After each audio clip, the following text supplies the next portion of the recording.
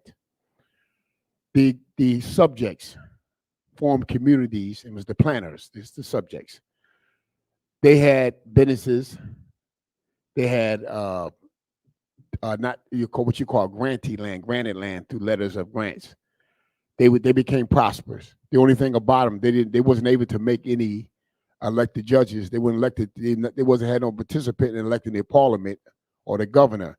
The lords acted as the governors. The lords appointed the parliament, and the lord also was responsible for the judges, the judiciary.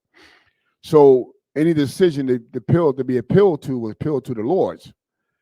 The subjects and their capacity as running industry, having cattle, livestock, cattle, fishing, bartering with setting prices on they wasn't allowed to set the prices on the crops, the agriculture, the livestock, the fishing that they traded, that they used on the market exchange. They became annoying to the fact that they only was able to just take orders and they had no say so how everything was done. They just paid. And they just paid and they just operated because they operate in a system of grantee and grantor, meaning that they wasn't native to the land. They would just consider a grant and never because the ones that was granted to them didn't have title to the land. They're occupiers. So when they rose up against the laws, they disrupt the commerce of the crowns. And what happened is they became what you call, they revoke and went against the lords first. Which when they go against the lords, you go against the crowns. Who's higher? Who gave them the letter, a patent? When this happened, they became what you call renegades and rebels, meaning a people that don't have a country, a people that don't even have a status. They just renegades and rebels. They're more like refugees now. The Lenape Moors took that community in and gave them asylum. Let me explain what that means. What asylum mean? Asylum means that you're being protected by that nation from another nation coming there, taking you and putting you up on treason and court-martial, kill you. So their life was being preserved through amnesty. And also they was being fed, and it was given raiment, and it was given shelter. Protection, raiment, food, and shelter. That sounds like us today. Yes. But you call it a system of welfare. That's what we gave them, our ancestors. Then they gave them amnesty and allowed them to become friends. The Lords was able to negotiate with the subjects who gathered themselves together with the most knowledgeable man that represent that subject community, became rebels now.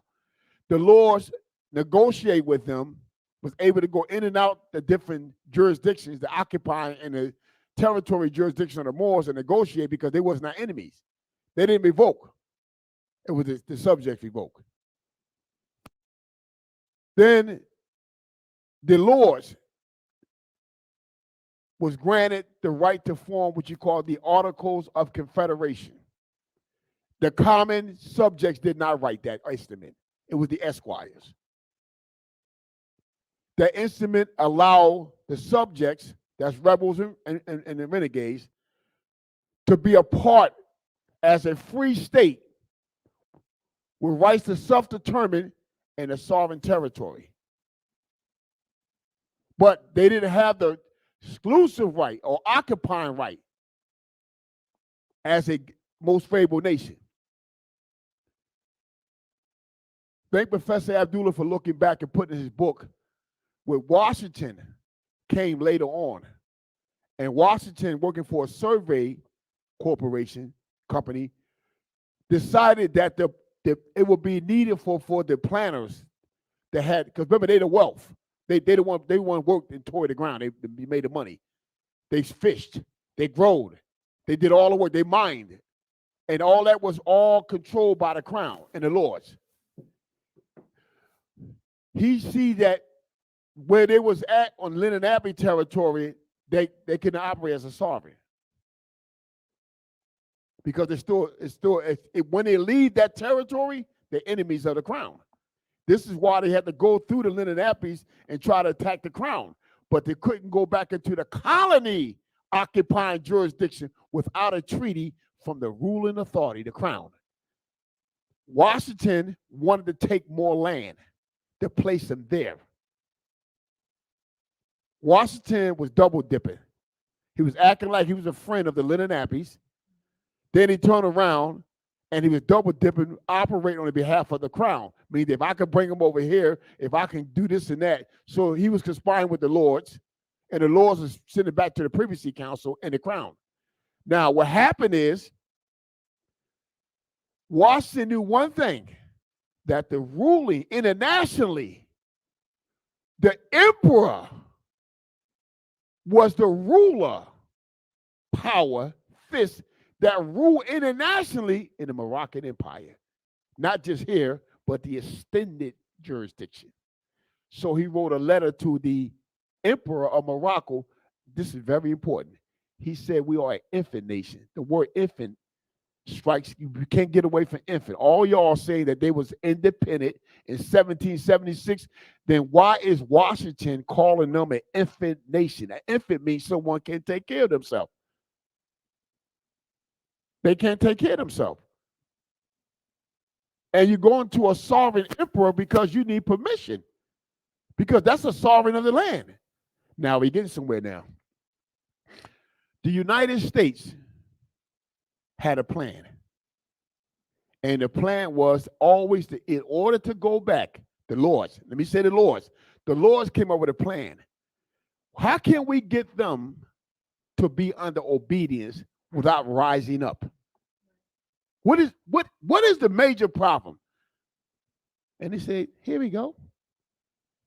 let's allow them. Let's write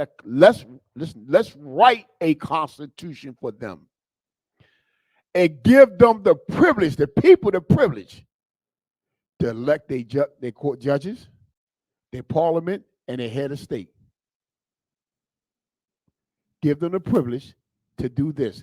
So the esquires wrote the Constitution. The lords allowed the esquires to sign as the head of these new political states that's being created that will go back in as a franchisee in the colony territory and run industry. That's all it's all about, commerce and industry, without having to revoke. That way it won't start no war, it won't be no money given out of the way, it won't be nothing. There's a problem happen. The United States the lords wanted more land.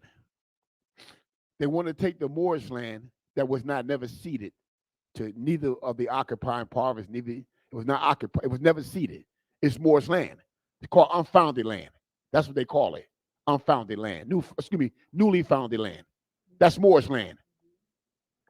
What happened is they started going on the newly founded land and say, through conquest, we discover it.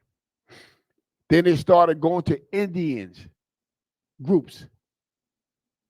But Indians, under the title Indians, that is a Moor subject and a British subject, national, because the 1744 Lancaster Convention between the Iroquois, which are Moors, met with the Great Britain, the Crown, and made it clear that Indians, they call them Indian nations, are subjects of us.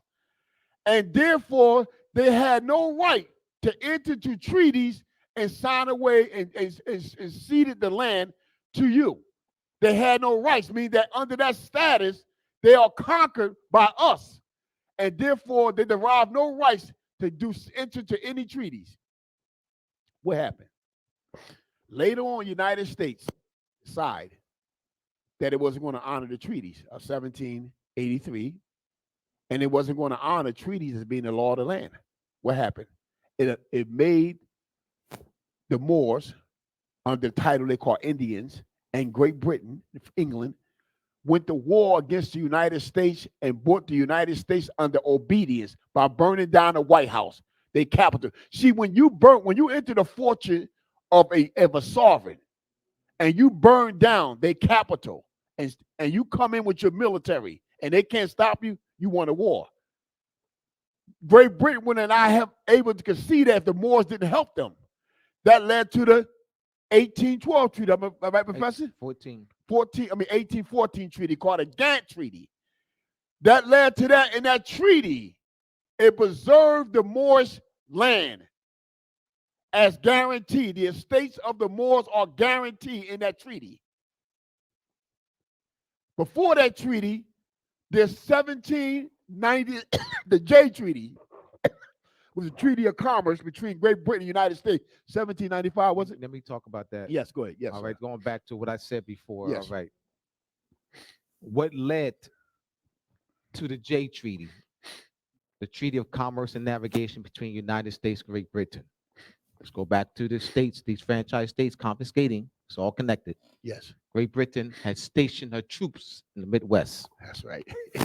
And refused to move the troops until the United States starts confiscating the Loyalists and Tories' land, violating the 1783 Treaty of Paris. Yes.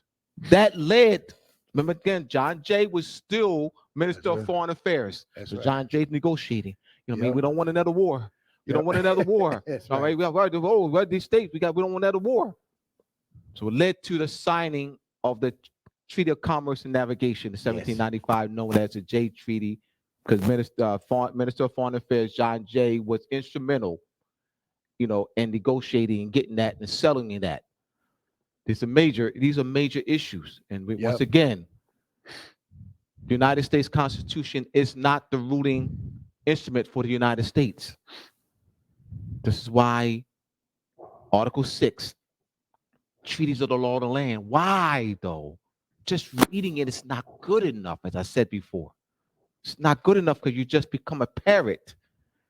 You're just reading Article 6 and you're just parroting it. What is the body of history, series of events that led to that you become more you become well-rounded because you now got the foundation of it. Yes. All right. Beautiful.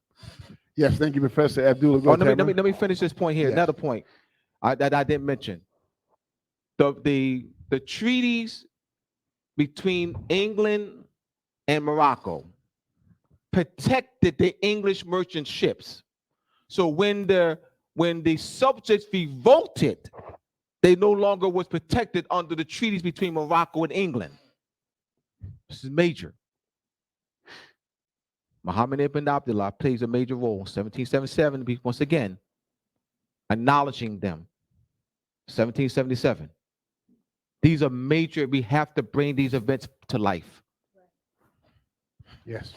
Now, as you can see, these house of cards has been built through racial constructs, language, and conquest of jurisdiction. Now we're going to go into how can one, you mentioned Shem, you mentioned that when a nation takes in another nation. So as you should understand by now that the Moorish nation at this time has been usurped and the people of that land has been declassified as racial constructs, Black, Negro, colored, Indian, Puerto Rican, Jamaican, you name it, of the Americas.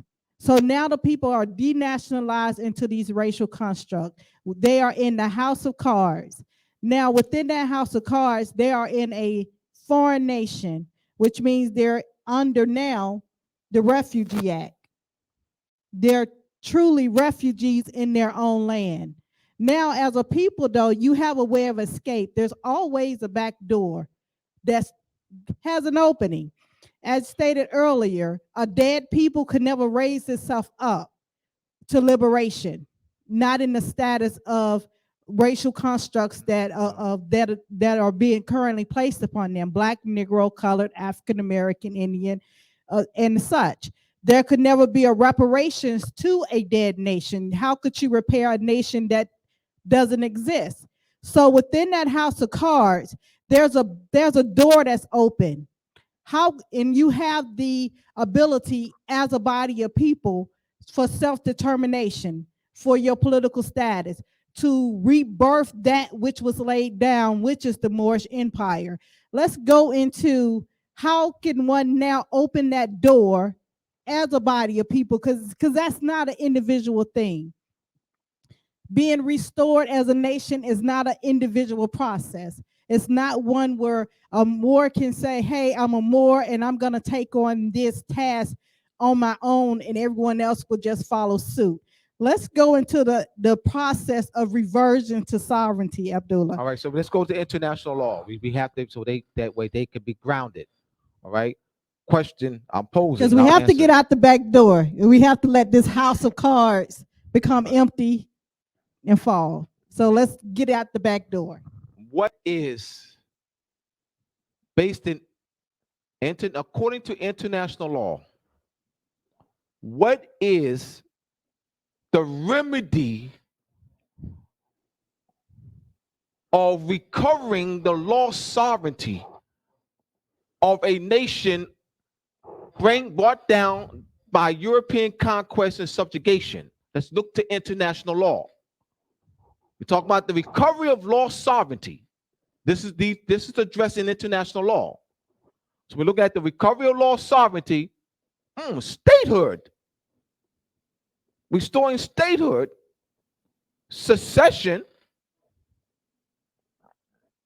and how do you recover territory sovereignty? So we're looking at statehood principles. So what is statehood? How do we restore more statehood? The Montevideo Convention dealing with the categories, the 4 categories of statehood: a population of people, a defined territory, a government. So these, how do we get back to that? Let's look to international law. So we have to, that means we have to organize the people into a permanent population. So it actually mentions a permanent population. Yes, stable political A- community. Not scattered. Yes. A stable, permanent population. Very important. Let's start there.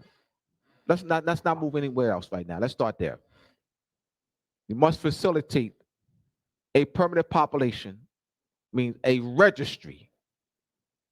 How do you facilitate? That means you need a registry of nationalized Moors, a registry of Moors, period, so that we can show the international community Mhm.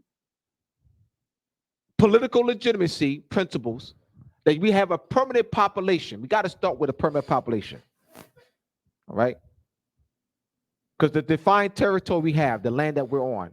Yeah. But in order to be in position to address 500 years of European conquest and subjugation and colonization of our land, we can't do it as individuals. My observation for 28 years, I've seen individuals who find out yesterday or a day before, or a month before, and as an individual rise up and say, I am a Moor, this is my land. That sounds good.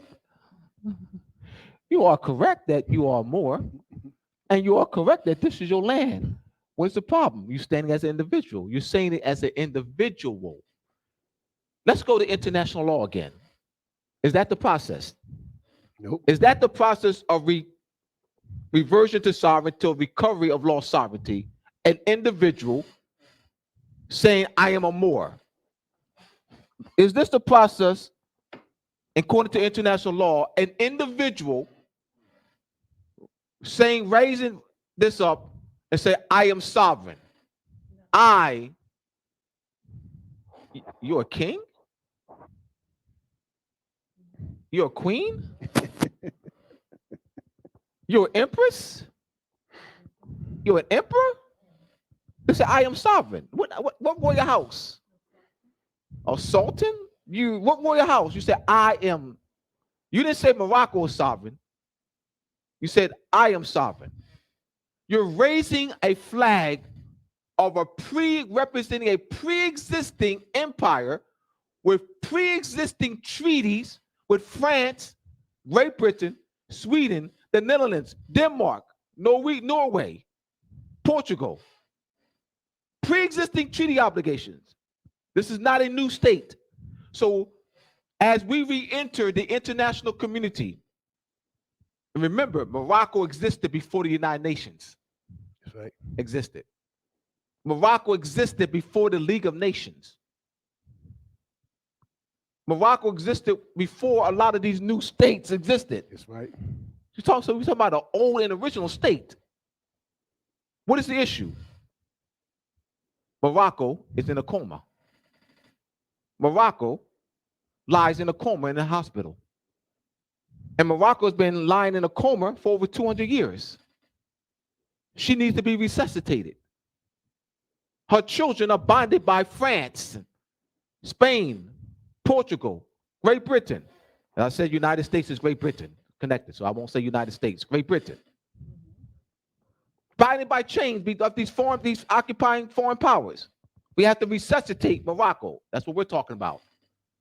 Talking about resuscitating Morocco, bringing Morocco out of the coma. Permanent population. So I'm going to add to that. Yes. The reason why they disfranchise us and they nationalize us, because when you say permanent population, you're talking about a people first that already existed here thousands of years ago, and they descent, kinsmanship, and heirship is handed down over the thousands and thousands of years, hundreds and hundreds of years. When a people are still in possessing possession of the land, the territory, and their right mind. That's an inherent claim. That's permanent. It can't be erased because it goes back before someone else colonized it, before someone else possessed the jurisdiction as an occupier or conquest. So when one claim as a permanent population, it is not just a modern claim. It's a claim going all the way back thousands of years of a people that inhabit this land with a talk claim to the land. That means the ownership claim. They said, my mothers and fathers, ancient people, come out of this earth. A talkshiness. A talkshiness claim, yes. So that is very important when you hear the word permanent population. That means we have a right to stay here now. We had a right to be here when our ancestors signed accession treaties, and we had a right, we possessed the land before any of this happened. That's permanent. I mean, it can't be taken away. Yes, we're just in a status. Now, today, one will see this flag that Professor Abdullah was waving. One would see this flag, they would see the resemblance of this flag. They'll say, it's kind of similar to what I see that's called the Kingdom of Morocco. You're talking about an empire, but what we see now as a political exercise arena is called the Kingdom of Morocco, and they exist in the northwest corner of Africa. Now, what's the correlation between the Kingdom of Morocco and the Moroccan Empire?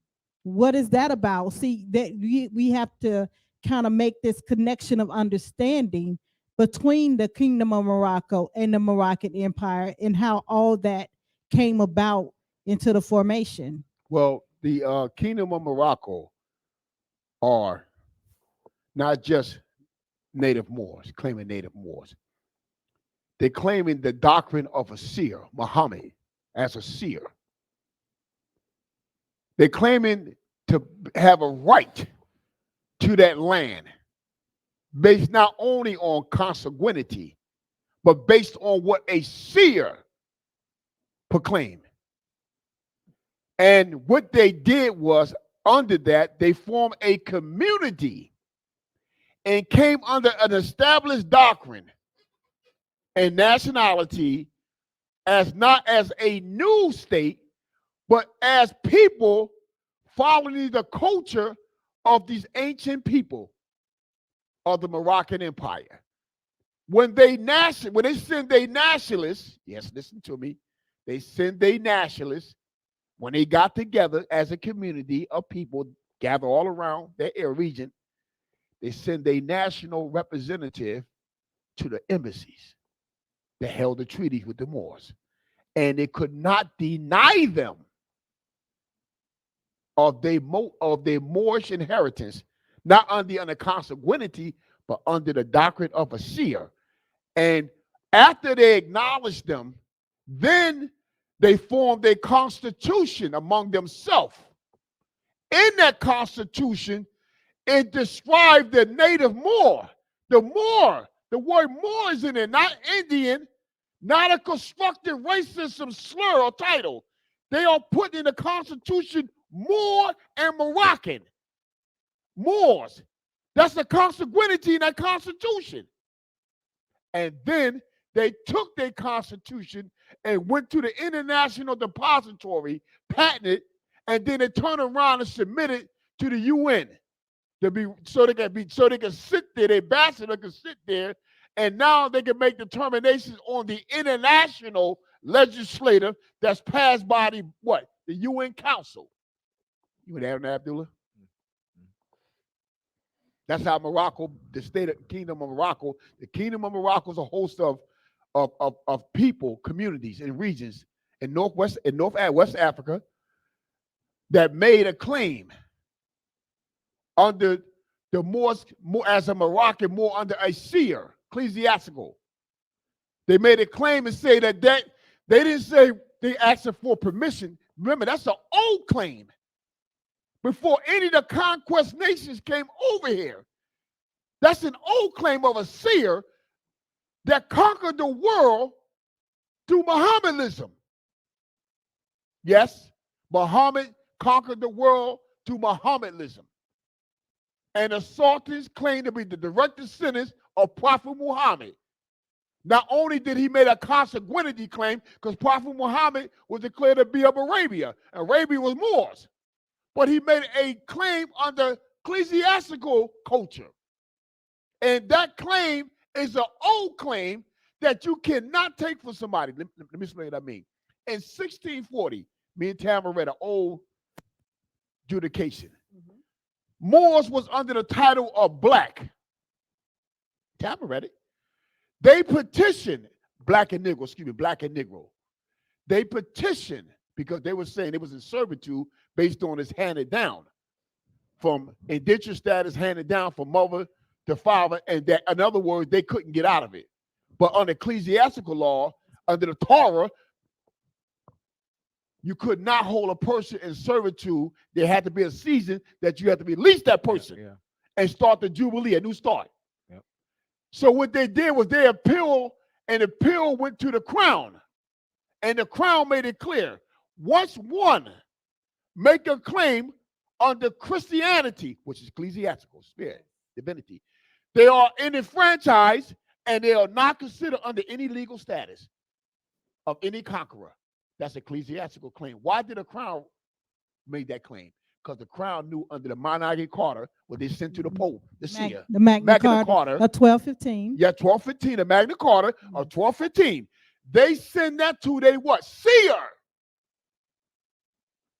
They asked their seer to acknowledge them and recognize them with certain Christianity rights. Spirit, yes, the crowns. The modern states of Phoenicia, Europe, that's a symbol in regions off the Roman states. They wrote their holy seer, which is the sultan for them, and they wanted to get recognized by them. That means they need the approval so they can cross over the waters into the extended jurisdiction of the Romans. Because you have to understand, the Romans defeated the Greeks. The Romans defeated the Persians. The Romans defeated the Mesopotamia. The Romans defeated Babylon and the Phoenician Empire. The Romans came over here, defeated Moab. The Romans defeated Arabia. The Romans defeated Jerusalem, and Israel, and the fall of Jerusalem, and it defeated Egypt.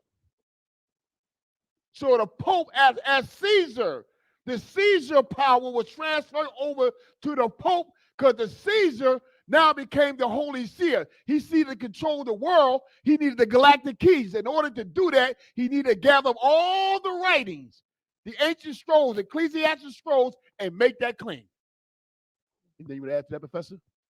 We're going to take a break on that notice. When we come back, we're going to go into ecclesiastical because that deals with today's mandates and things of that nature. And you have the tug of war going on between the current mandates that are being placed upon the racially constructed people of the land. So after break, we're going to come back and we're going to go into the ecclesiastical process. Are you a deep diver for knowledge?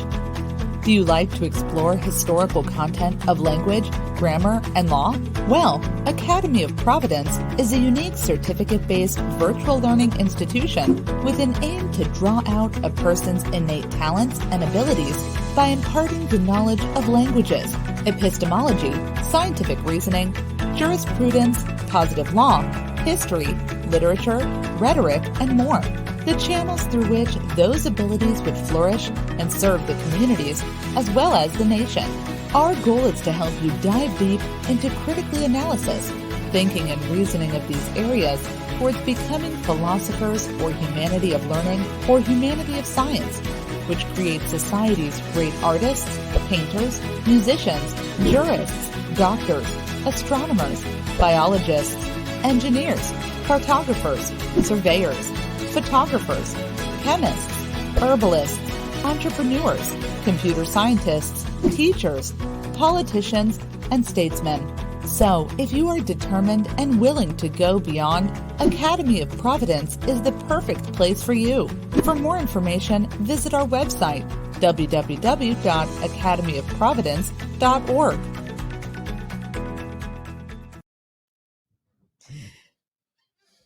And we're back. Thank you very much. I know this has been quite a roller coaster as we have built this house of cards, as we're sitting in this house of cards of jurisdictional sovereignty through the house of cards, and we realize that there is a back door that's open in order to for the Moors to be restored back to their national status. Now, in doing so, Jim, you just spoke of the ecclesiastical ability of one to be able to evoke their sovereignty and to be able to stand on that. Now, today, you have racially constructed people who are in a paradigm. They're going through a situation in which they have these mandates that are being placed upon them, and there's a revoking where their ecclesiastical evocation is being challenged or being revoked or being denied. Could you go through the ecclesiastical process that is of higher status than one would say statehood?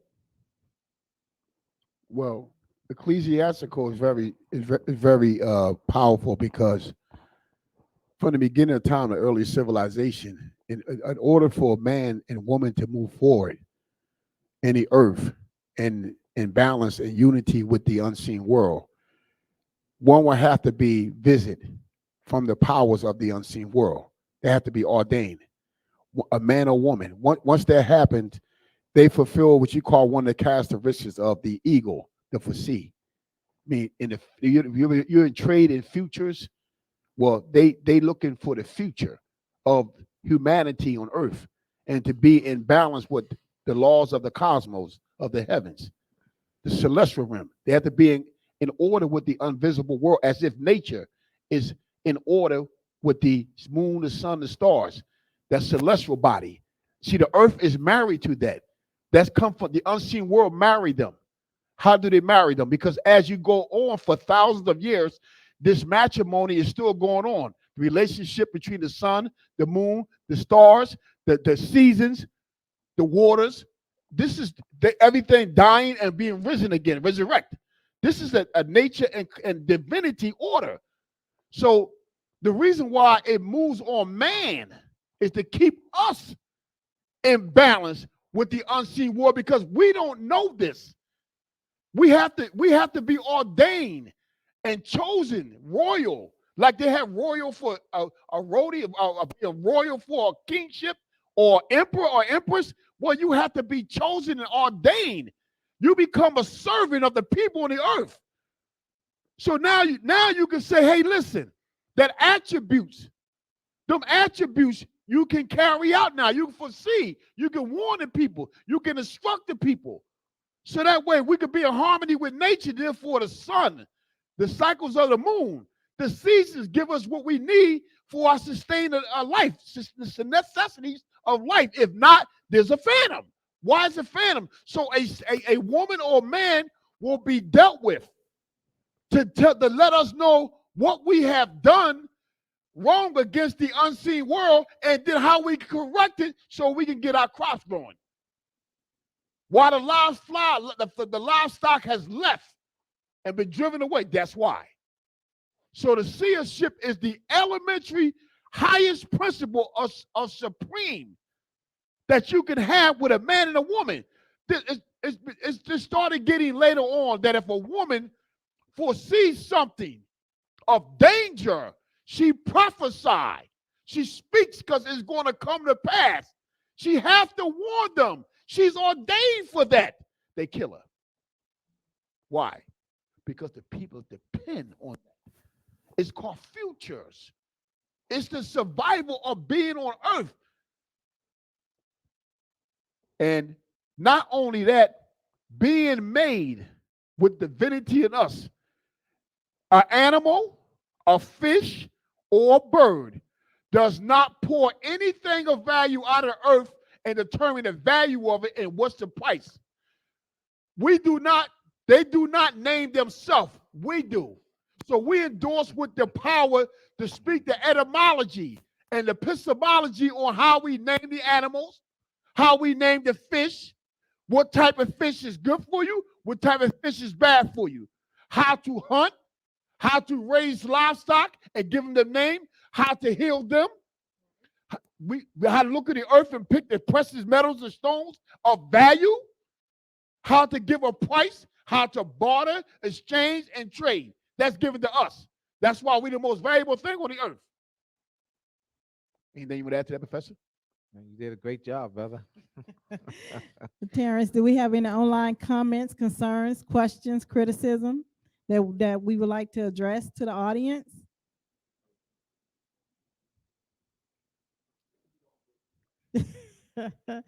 Okay, this has been great. This has been really great. We definitely wanted to go over the jurisdictional sovereignty of the House of Cards and what we're dealing with. Like we said, Moroccan Post is a monthly digital news. Please support us through our Cash App at Tamara, DLELTAM. That's the $sign, I'm sorry, TAMARA, the DEL is in Larry. Please support the Moroccan Post through Cash App at $TAMARADEL. We will be featuring this monthly digital news the second Friday of each month, starting today. Today is our first kickoff to the Moroccan Post. We are glad we're bringing forth this information. Yesterday's events, bridging the gap with today's information for tomorrow's news. So when you're at home and you're looking at the news, you're able to see all the elements that are occurring today is what occurred in the events of yesterday. They are still correlates with all the treaties that are still live in effect. It still correlates with any wars that has taken place. It still correlates with jurisdictional sovereignty and jurisdictional territorial sovereignty. So all these elements are still in play today. So that way, tomorrow's information for the new generation will not continue to be in a place of bondage. They will understand now who holds the master switch, who's in control, and how to be in control, how to be in their sovereign capacity through a risen nation. Terrence, you have anything for us?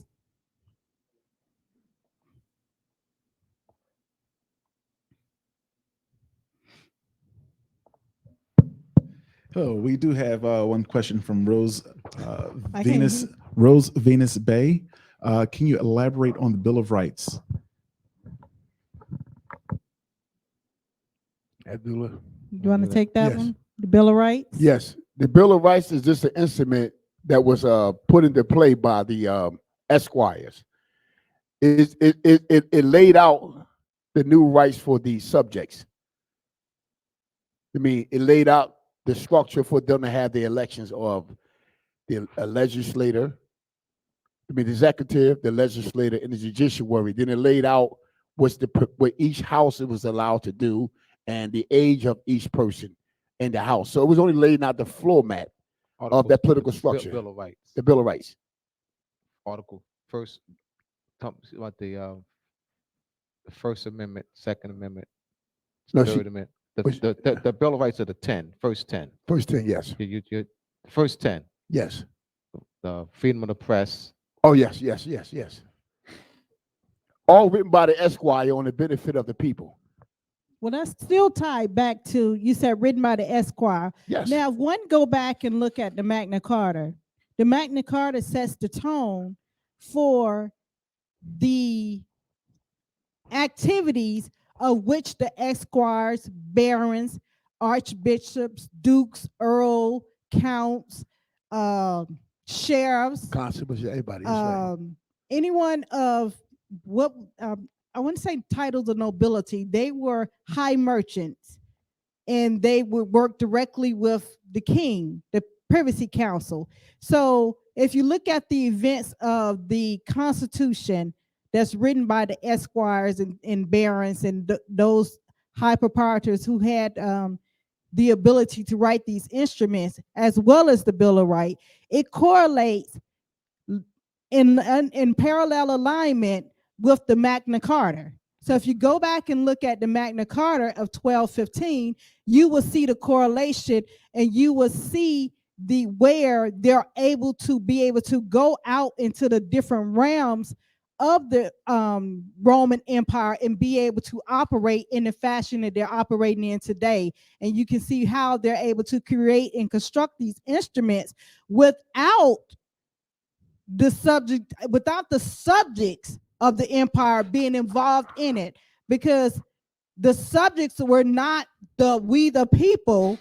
It's not we the people. The subject is we the people, the barons, earls, dukes, counts.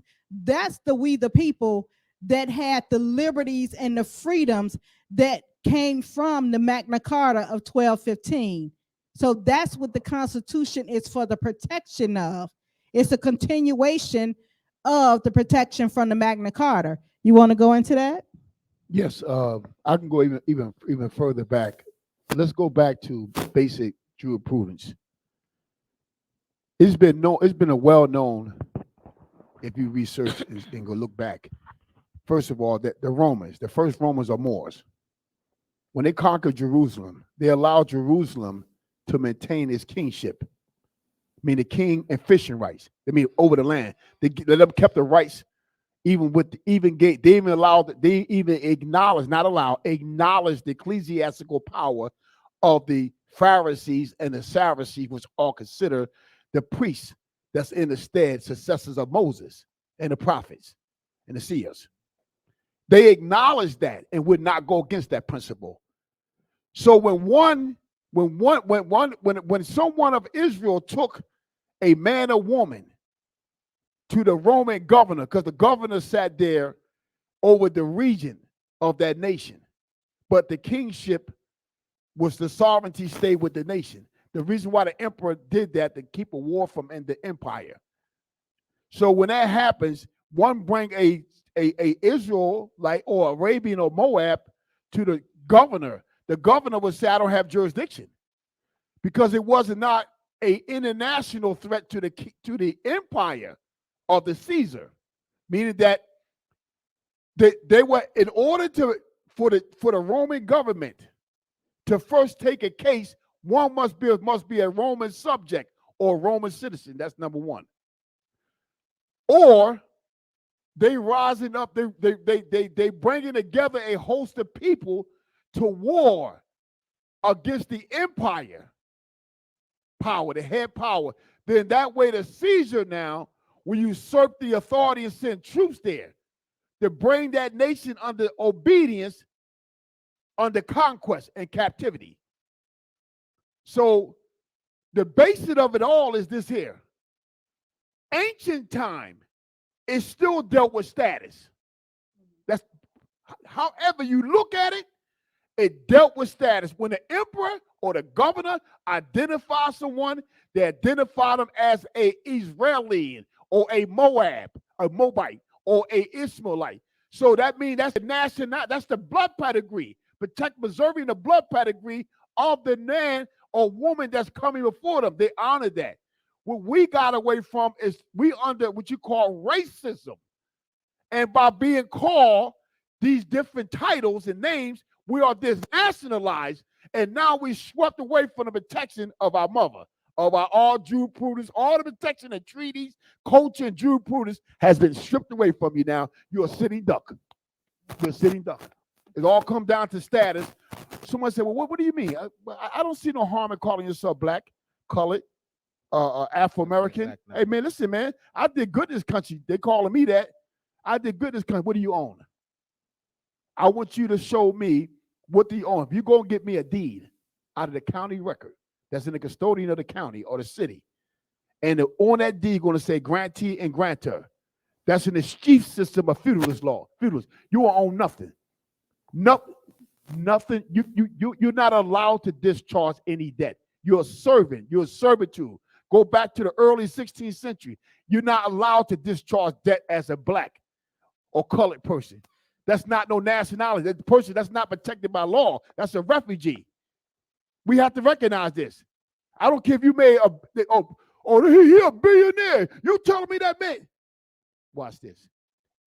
When the time he was born and he was raised up, what his inventions and intellectual property, it does not belong to him.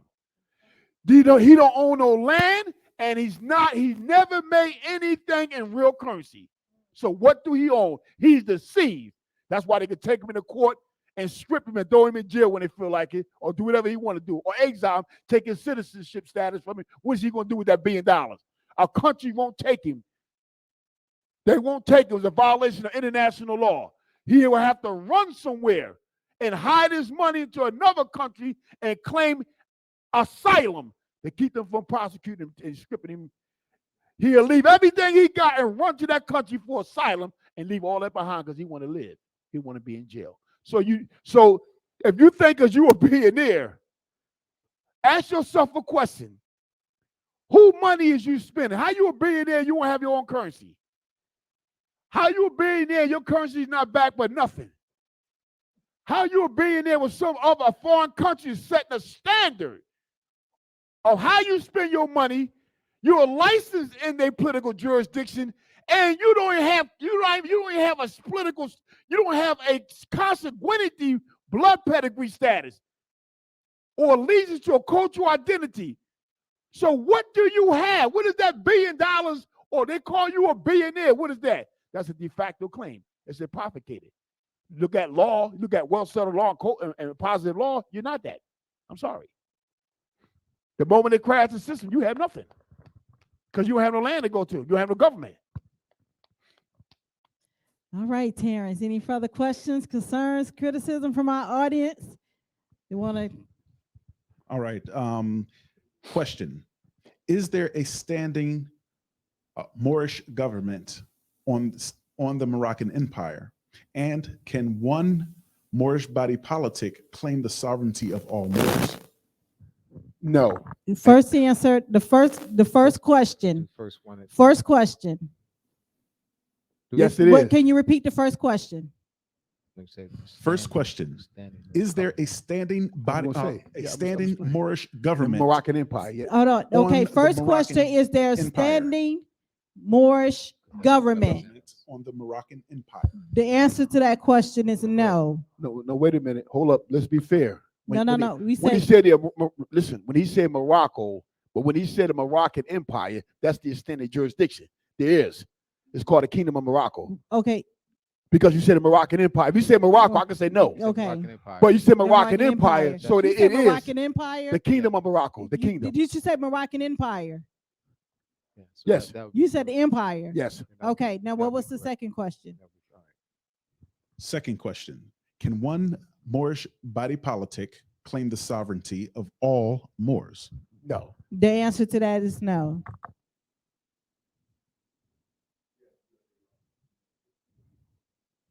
Okay. Next question.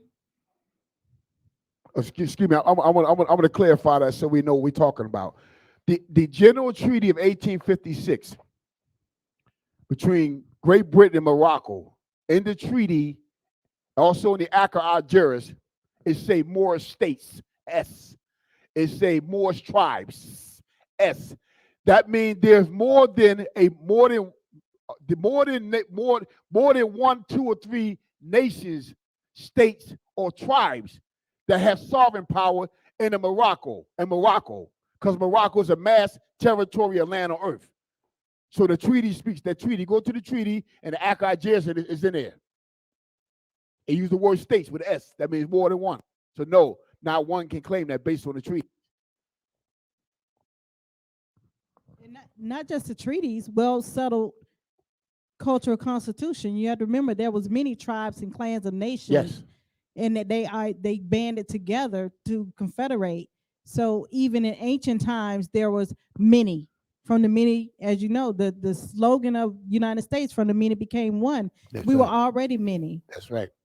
And when you see that claim made, when someone claim that, that's claiming a monarchyship. Right. They're claiming a dictatorship over all the people and tribes and states and nations in Morocco.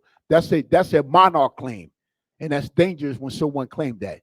It's dangerous to a people, to us, because to make that claim after we've been so weakened and indoctrinated and have not even yet come out of that coma we was in, and you're going to make a claim like that? That's like a person in a coma, and you making a claim to say, take all these people in a coma and make sure they don't wake up and just feed them. That's what you're saying. So that means all Moors does not have to submit to one Moorish body politic. No, that's not even settled. You can't find that nowhere. Unless you're claiming a dictatorship and you're going to beat the people and you're going to do what's been done to them under varieties of different seers, different successors of seers, is punish the people and subdue them and kill them and take away their estates if they don't claim to follow a certain principle or doctrination of a man or woman. You can't do that. That's not proper. But however, the various Moorish body politics can unite and come together, Yes. to restore the Moorish government through voting, through a stable political community. That can happen, Yes. and that will happen. Yes.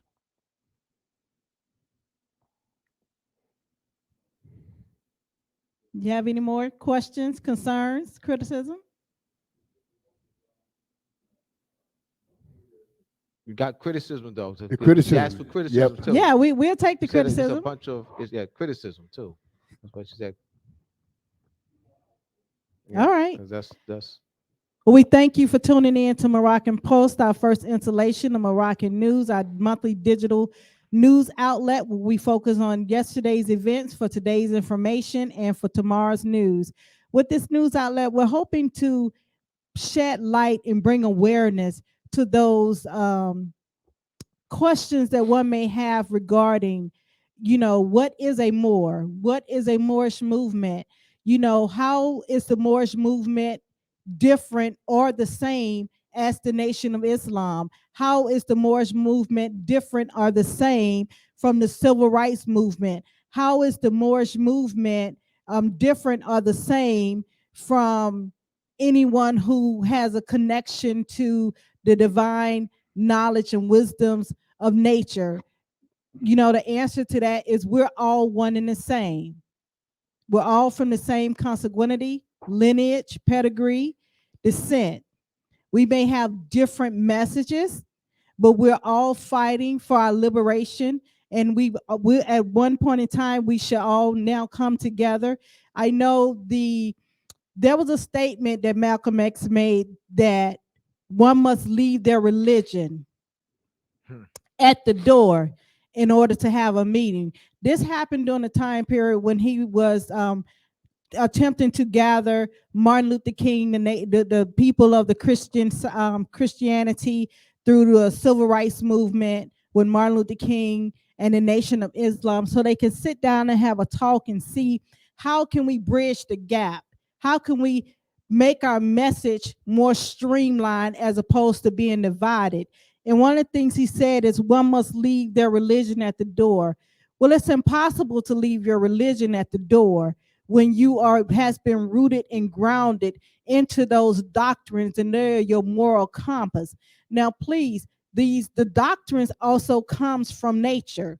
So it just one has taken different elements and has chose that to be their guiding principle. So now we have to, and one of the beautiful things that I love about the Iroquois Constitution, Wampum 99 states that when the nations come together, you are to not infringe on your next brother's or sister way of culture and how they practice their way of life. So if one choose to practice Christianity, one choose to practice Buddhism, Confucian, Islam, things of that nature, you are to leave them intact with what they derive to be their moral compass, and what you will have as a unity to stand on will be your consanguinity, which will be your bloodline, because your belief and your bloodline are two different elements of time. So with that, the various paradigms, the Nation of Islam, the Moorish Science Temple, the people out of the temple, the ones practicing divine law, the ones jurisprudence, principles, and things of that nature.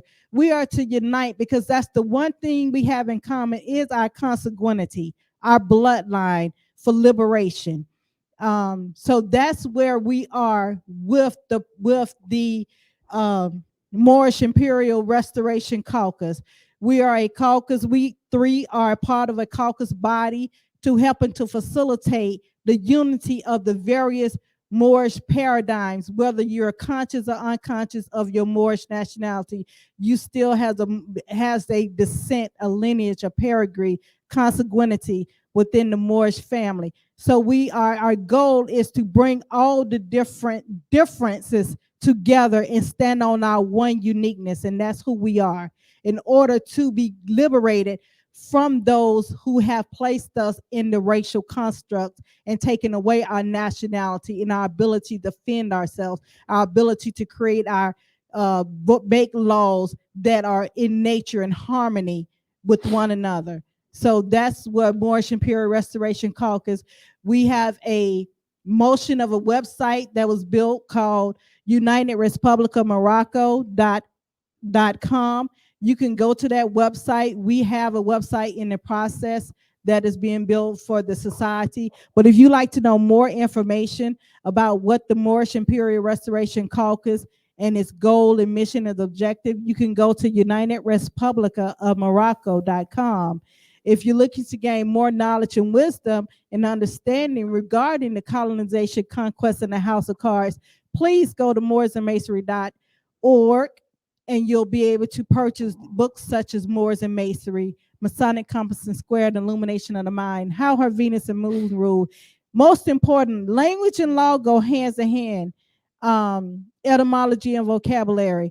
Without understanding the language, you would never understand the law. You would just be in a racial construct of reading the wrong information. So please, language is of high importance to be able to know that we are the society that we live in, operated in a constructive, connotative language. Once you unfold yourself to the knowledge of etymology, which is the jurisprudence and science of words, you'll be able to really see the unfolding of the history that is right in front of your face. It's in your movies, it's in your music, it's even in your food, it's in the medicine, it's in your everyday walks of life. So please join us on this quest as we help to unite, because if it's not me, then who? If it's not us, then who will it be? And if it's not now, then when? So our goal is to unite. Do we have any more questions, comments, or criticism? Tony Mullen Bay. We have we are not Moors, we are Moorish Americans. Can anyone elaborate on that? Okay, Moorish, Moroccan, it's said in the treaties, Moorish treaties, not Moorish American. Moorish American is a phrase that was coined, if I'm not mistaken, by Noble Drew Ali.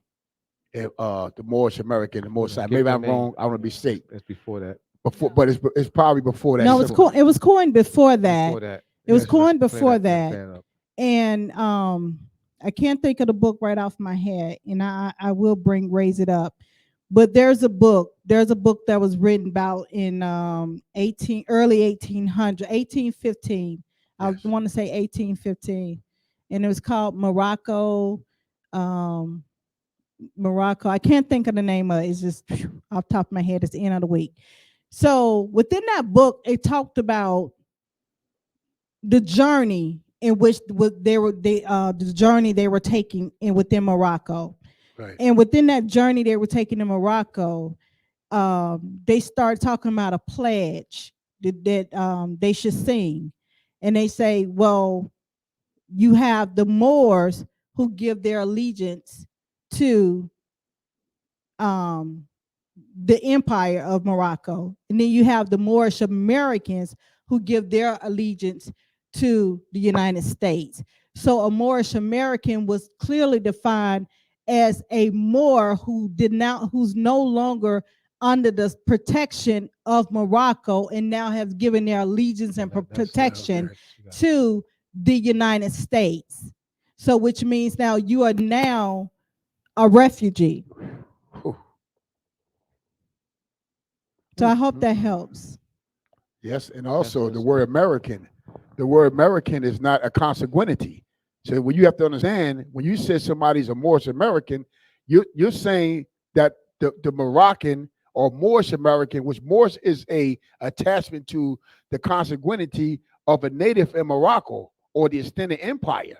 But when you add the word American to that, then that's not part of a cultural identity. That's just a racial slur. That's not a consanguinity. That's a legal political status inside the crown's dominion. One that's subjugated and controlled under the crown identity as a subject in the crown dominion. All right. What Tamara was doing was giving the constructive meaning to the term Moorish American. All right. Tony said he's not a Moor. He's a Moorish American. He's not a Moor, he's a Moorish American. Tamara broke it down. Yes. The constructed meaning for Moorish American. A Moor who is a United States citizen. That's a constructed meaning for it. So when the emphasis is our brothers and sisters who are in Moorish Science Temple, they would not claim to be Moors as Tony. They will make the claim that Tony made. If you deal with a member of the Moorish Science Temple, they would make the claim Tony made. I am not a Moor. I am Moorish American. Hear me out. Call someone in the Moorish Science Temple a Moor. They're going to correct you. You're going to be confused. This is very important. You're going to be confused. Because now we're dealing with jurisdiction. Yeah, right. Yeah, right. Hey, Moor. I'm not a Moor. I'm a Moorish American. This is very important because you're going to get that. We had it here. We got it here tonight. Got it here tonight, Brother Tony. What do they mean? All right, this is very important. We got to clear that. Tamara broke it down. Let's further clear it. You'll see this in the Moorish Science Temple. Both of these. They say Moorish American, not Moor. Moorish American. Why? I am a Moor who is a United States citizen. Yes. We're part and parcel.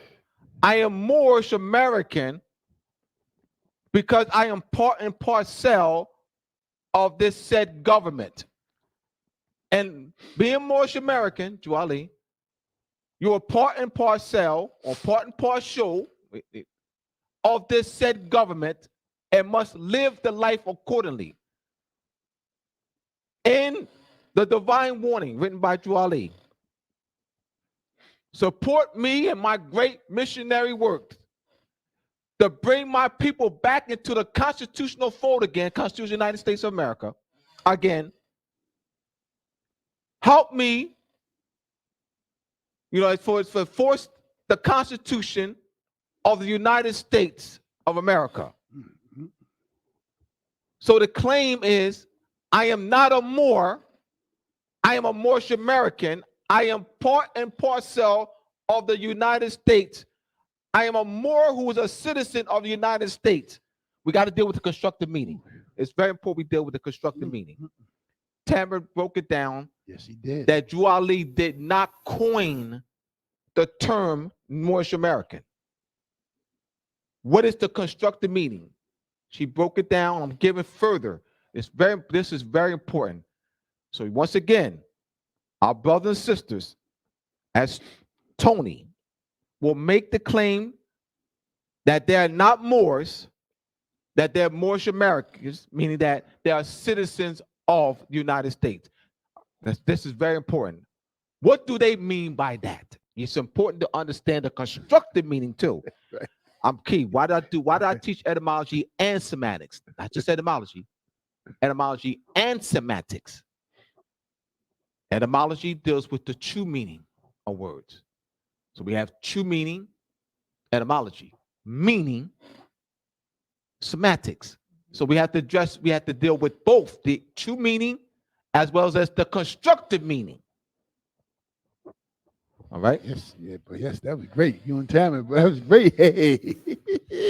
We have one more It gets question. great- it We gets have to take greater. one more question before we close out for the evening. I have a It gets great greater. question But- from Granddaddy I.U. How do you nationalize for real? All right, let me address that. All right, let me address that. All right.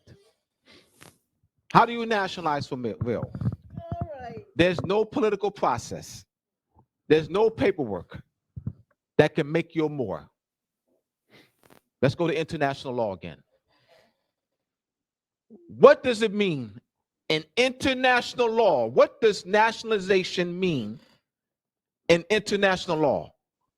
What is nationalization for a people under European conquest, European subjugation, European denationalized by Spain, France, Great Britain, Portugal, the Netherlands? What is the nationalization for a people?